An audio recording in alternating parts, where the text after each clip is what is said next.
राधे राधे। आज हम पढ़ेंगे कठ उपनिषद का द्वितीय अध्याय की प्रथम वल्ली। ठीक है, तो शुरू करते हैं। पहले ऐसी पढ़ेंगे, उसके बाद मैं अलग वीडियो में आपको इसका सरल अर्थ बताऊंगा। ठीक है, तो प्रथम वल्ली। आत्मदर्शन का विघन, इंद्रियों की बहिर्मुखता। संपूर्ण भूतों में छुपा हुआ वह आत्मा प्रकाशित नहीं होता, वह तो एकाग्र बुद्धि से ही देखा जाता है। ऐसा पहले कहा था। अब प्रश्न होता है कि एकाग्र बुद्धि का ऐसा कौन प्रतिबंध है जिससे कि उस एकाग्र बुद्धि का अभाव होने पर आत्मा दिखाई नहीं देता। अतः आत्मदर्शन के प्रतिबंध का कारण दिखलाने के लिए यह वल्ली आरंभ की जाती है, क्योंकि श्रेय के प्रति बंध का कारण जान लेने पर ही उसकी निवृत्ति का यत्न आरंभ किया जा सकता है, अन्यथा नहीं। तो यानी वो कहते हैं कि क्या प्रतिबंध है, आपको पता ही नहीं होगा कि क्या लिमिटेशन है, तभी आप उस लिमिटेशन को दूर कर सकते हो ना।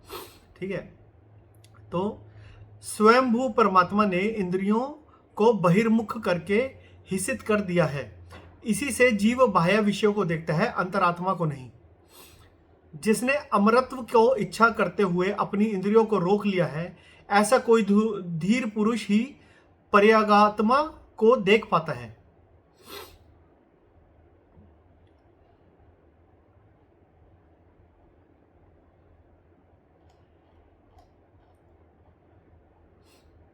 जो पराग अर्थात बाहर की ओर अंचन करती गमन करती है, उन्हें प्राचीन बाहर जाने वाली कहते हैं।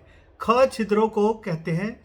उनसे उपलक्षित श्रोत्रादि इंद्रियां खानी नाम से कही गई हैं। वे बहिर्मुख होकर ही शब्दादि विषयों को प्रकाशित करने के लिए प्रवृत्त हुआ करती हैं।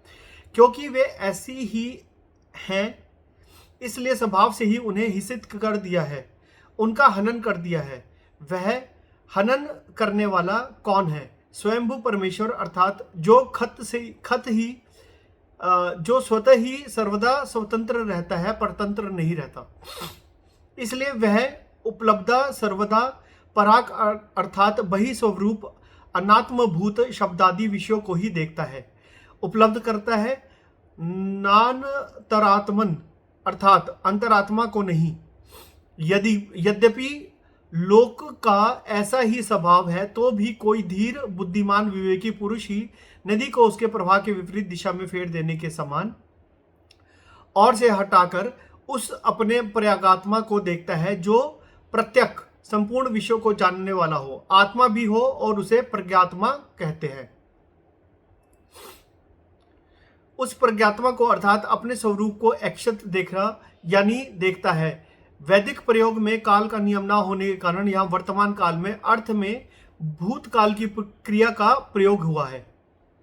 ये ज्यादा डिटेल में जा रहे हैं। ठीक है, जो स्वभाव से ही बाह्य अनात्म दर्शन है, वही आत्मदर्शन के प्रतिबंध की कारण रूपा अविद्या है, क्योंकि वह उस आत्मदर्शन के प्रतिकूल है। इसके सिवा अविद्या से दिखलाई जाने वाली दृष्ट और अदृष्ट बाह्य भोगों में जो तृष्णा है, उन अविद्या और तृष्णा दोनों ही से जिनका आत्मदर्शन प्रतिबद्ध हो रहा है, वे अल्पज्ञ पुरुष बाह्य भोगों के पीछे लगे रहते हैं। वे मृत्यु के सर्वत्र फैले हुए पाश में पड़े रहते हैं, किंतु विवेकी पुरुष अमरत्व को ध्रुव निश्चल जानकर संसार के नित्य पदार्थों में किसी की इच्छा नहीं करते। इस आत्मा के द्वारा मनुष्य रूप, रस, गंध, शब्द, स्पर्श और मैथुनजन्य सुखों का निश्चय पूर्वक जानता है, उस आत्मा से अविज्ञ इस लोक में और क्या रह जाता है। तुझ नचिकेता का पूछा हुआ वह तत्व निश्चय यही है, जिसके द्वारा मनुष्य स्वप्न में प्रतीत होने वाले और जागृत में दिखाई देने वाले दोनों प्रकार के पदार्थों को देखता है। उस महान और विभु आत्मा को जानकर बुद्धिमान पुरुष शोक नहीं करता।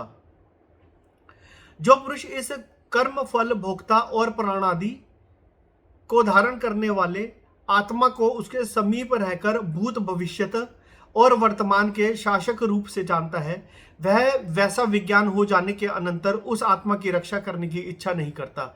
निश्चय यही वह आत्म तत्व है।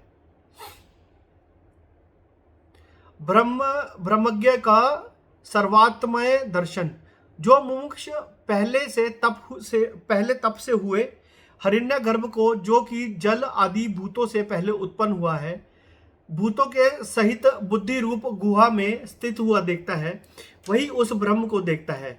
निश्चय यही वह ब्रह्म है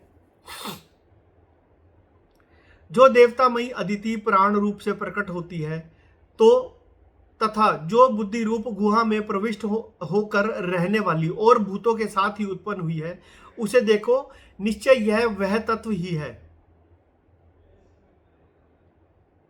अरण्यस्थ अग्नि में ब्रह्म दृष्टि। गर्भिणी स्त्रियों द्वारा भली प्रकार पोषित हुए गर्भ के समान जो जात वेदा अग्नि अर्थात अरण्यों के बीच में स्थित है, जो प्रमाद शून्य एवं होम सामग्री युक्त पुरुषों द्वारा नित्य प्रतिस्तुति किए जाने योग्य है, यही वह ब्रह्म है। प्राण में ब्रह्म दृष्टि। जहां से सूर्य उदित होता है और जहां वह अस्त हो जाता है, उस प्राणात्मा में अनादि और वागादिक संपूर्ण देवता अर्पित है, उसका कोई भी उल्लंघन नहीं कर सकता, यही वह ब्रह्म है। भेद दृष्टि की निंदा। जो तत्व इस देहेंद्रिय संघात में भासता है, वही अन्यत्र देहादि से परे भी है, और जो अन्यत्र है वही इसमें है। जो मनुष्य इस तत्व में नानात्व देखता है, वह मृत्यु से मृत्यु को प्राप्त होता है। मन से यह तत्व प्राप्त करने योग्य है। यह ब्रह्म तत्व में नाना कुछ भी नहीं है। जो पुरुष इसमें नानात्व सा देखता है, वह मृत्यु से मृत्यु को देखता है और मृत्यु को जाता है। जो अंगुष्ठ परिमाण पुरुष शरीर के मध्य में स्थित है, उसे भूत भविष्यत और वर्तमान का शासक जानकर वह उस आत्मा के ज्ञान के कारण अपने शरीर की रक्षा नहीं चाहता। निश्चय यही वह ब्रह्म तत्व है। तथा यह अंगुष्ठ मार्ग पुरुष धूम रहित ज्योति के समान यह भूत भविष्यत का शासक है। यही आज वर्तमान काल में और यही कल भविष्य में रहेगा। यही निश्चय, यही वह ब्रह्म तत्व है। ब्रह्म में जो भेद दृष्टि की जाती है, उसका अपवाद श्रुति फिर भी कहती है। जिस प्रकार ऊंचे स्थान में बरसा हुआ जल पर्वतों में पर्वतीय निम्न देशों में बह जाता है, उसी प्रकार आत्माओं को पृथक पृथक देखकर जीव उन्हीं को भिन्न आत्मत्व को ही प्राप्त होता है। अभेद दर्शन की कर्तव्यता। जिस प्रकार शुद्ध जल में डाला हुआ शुद्ध जल वैसा ही हो जाता है, उसी प्रकार हे गौतम, विज्ञानी मुनि का आत्मा भी वैसा ही हो जाता है। और यहां पे ना प्रथम वल्ली खत्म हो गई है, तो अब ना मैं आपको प्रथम वल्ली के पहले सरलार्थ दे देता हूं। Thank you.